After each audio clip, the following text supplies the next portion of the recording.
पहले तो ये टेक्निक जो यूज़ हुआ है मुग़ल आज़म को रंगीन करने के लिए, इसके बारे में कुछ बताइए।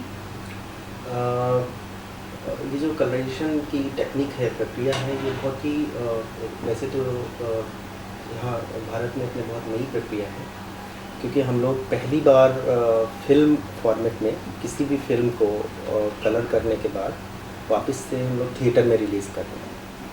और इस तरीके का काम बाहर हॉलीवुड में अभी तक हो रहा था, बट वो सिर्फ वीडियो फॉर्मेट के लिए होता था। तो अभी ये प्रक्रिया कलराइजेशन की जो है यहाँ पर नई है और बहुत ही टीडियस जॉब है ये।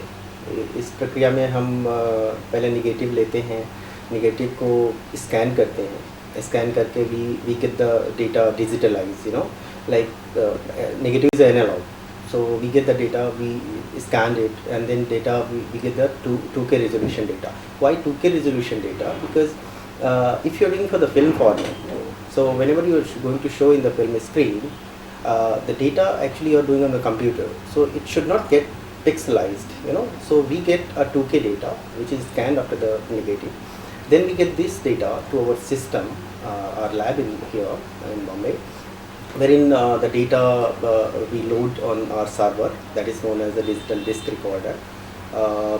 Through that server we distribute shot wise to our systems monitors, wherein our colorists and animators, they do the colorization process, right?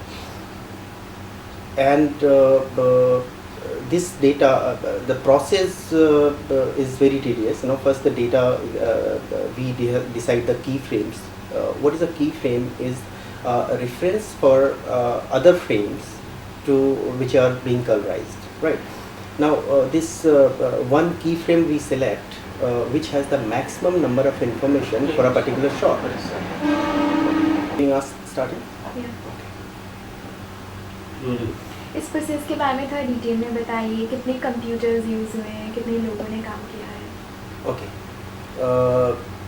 Process is very tedious. 3 people working on the colorization process only.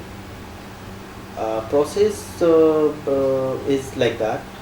इस process बहुत ही इसमें पहले negative होती है जो कि analogue format में होती है, हम लोग डिजिटल फॉर्मेट में करके डेटा फिर करते हैं फिल्म का colourisation. So first negative gets scanned and we get the digital data. इस डेटा के बाद, डिजिटल डेटा लेने के बाद हम इसको अपने यहाँ सर्वर पे, जो कि मशीन हमने बाहर से मंगाई है, डिजिटल डिस्क रिकॉर्डर, उस पर डेटा डालते हैं। और डेटा को लोड करने के बाद उस डेटा में पहले हम शॉट्स बनाते हैं। शॉट्स बना के हम उस सर्वर से डिफरेंट मशीन्स में डिस्ट्रीब्यूट करते हैं और उसी वक्त हम उसमें एक की फ्रेम सेलेक्ट करते हैं, जो कि हमारे आर्टपैक डिपार्टमेंट में ज़्यादा है। की फ्रेम सेलेक्ट इसलिए किया जाता है क्योंकि that is the reference frame to all other frames, okay, and that key frames has a maximum number of information in a frame, so that you can choose a color palette on a frame which can be considered as a reference frame for other frames, right? तो ये frame जब हमारे आर्टपैक department में जाता है, वहाँ से frame सीधा कलराइजेशन डिपार्टमेंट में जाता है और उस फ्रेम को कंसीडर करके बाकी कलराइजेशन प्रोसेस होता है।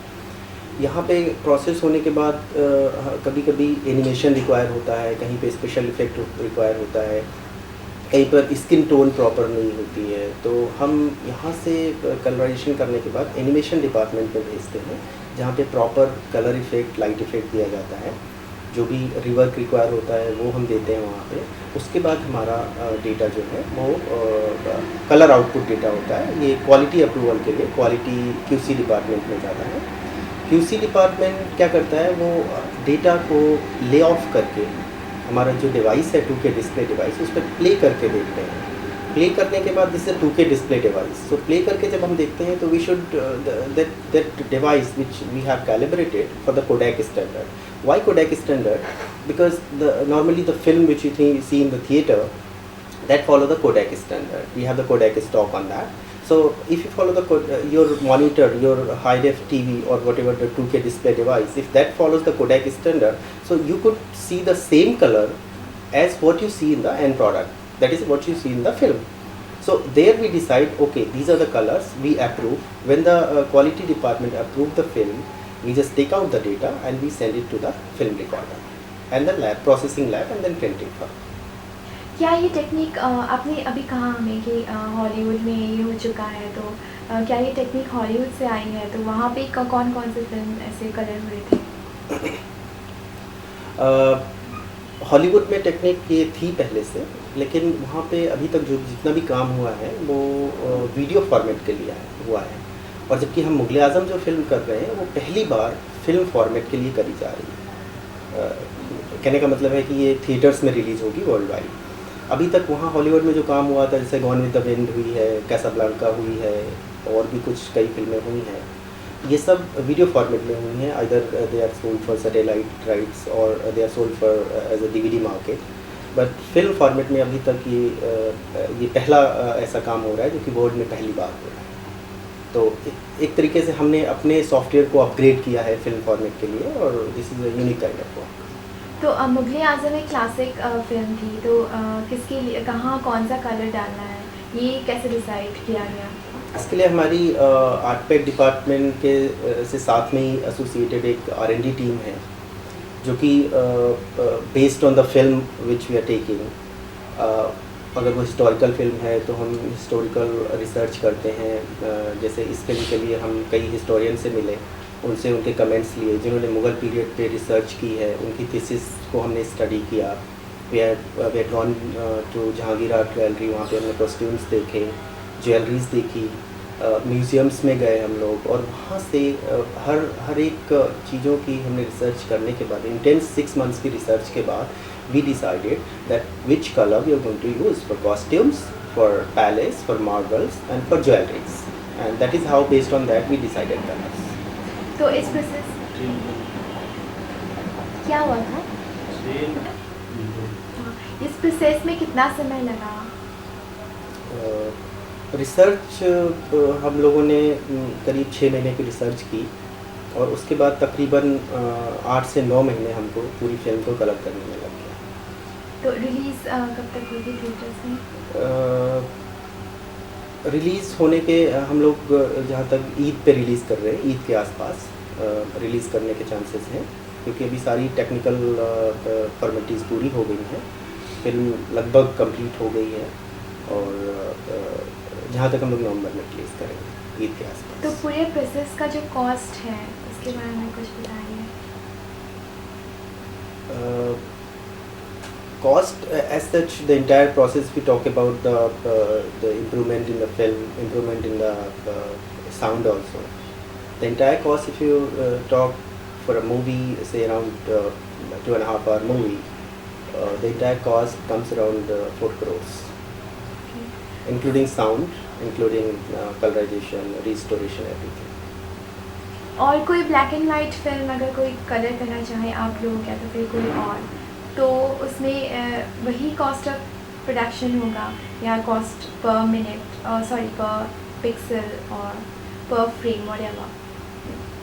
Actually, we calculate the cost of coloration per minute, because per minute, actually this is the cost is directly proportional here with the labor, the work on a frame, right?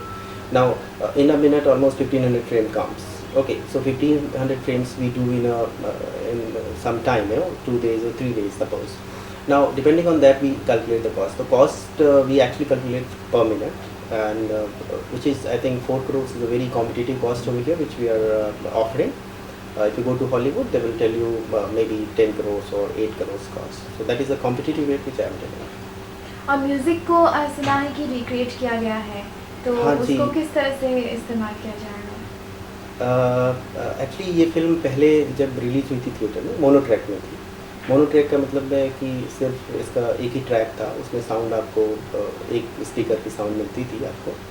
अभी जो हम music वापस से नौशाद साहब उसको फिर से recreate कर रहे हैं, इस म्यूज़िक में you will get today 6.1 channel mixing, so that you will get the surround effect, you will get the Dolby digital effect, so the entire sound gets digitalized, and you will see sound in this movie as today's sound. करीब 28 minutes की ये film colour में थी already. आम public सिर्फ एक गाने को कलर में जानती है, वो बहुत ही पॉपुलर सॉन्ग था, प्यार किया तो डरना क्या है। अदरवाइज़ इसमें 2 और सॉन्ग्स कलर में थे, कुछ सीन कलर में था। लेकिन वो उस समय शूट फ़िल्म कंप्लीट होते-होते कलर टेक्नोलॉजी यहाँ पे आ गई थी, तो के आसिफ़ साहब ने उसको कलर में शूट किया था। और लेकिन वो उस समय ईस्टमैन कलर हुआ करता था, टेक्निकलर। अभी हम लोग नेचुरल कलर्स यूज़ कर रहे हैं। So we are trying to match those colours with our natural colours. So we are grading that part also, so that it should look, you know, it should match with the today's colour that we are planning. तो और कौन-कौन सी फ़िल्में colour करने की planning चल रही है अभी? हमारी बातचीत चल रही है पुरानी कुछ फ़िल्मों के लिए। बिमल रॉय की मधुमती से बात चल रही है, राज कपूर साहब की भी फ़िल्में करना है। लेकिन हम इंटरनेशनल मार्केट को भी टारगेट कर रहे हैं, उसके लिए चार्ली चैपलिन सीरीज़ को करने का इरादा है हमारा। May be the next project I can have a Charlie Chaplin series, may be. तो आपको क्या लगता है इस कलरिंग से जो ऑडियंस अपील होगा वो ज़्यादा बढ़ेगा, फिल्म को ज़्यादा अच्छा? क्योंकि कुछ क्रिटिक्स का कहना है कि what is original was always better, so what do you have to say on that? Critics are right, that is true, but you know, इस कलराइजेशन टेक्निक को देखने के लिए मेरे ख्याल से ब्लैक एंड वाइट फिल्में, ऐसी फिल्मों को किया जाए जो कि फिल्में अभी आजकल कोई नहीं देख रहा है। 2 एस्पेक्ट से, एक तो वो इतनी ख़राब कंडीशन में हो गई है कि अगर आप उसको आजकल थिएटर में रिलीज़ करेंगे तो you won't be able to see the originality of the film. So basically, we are doing colorization just for preserving these old national heritage of India. So basically, from that point of view, we are doing colorization, so that we are actually not only colorizing the movie, we are preserving those national heritage which are lying in India in a bad condition.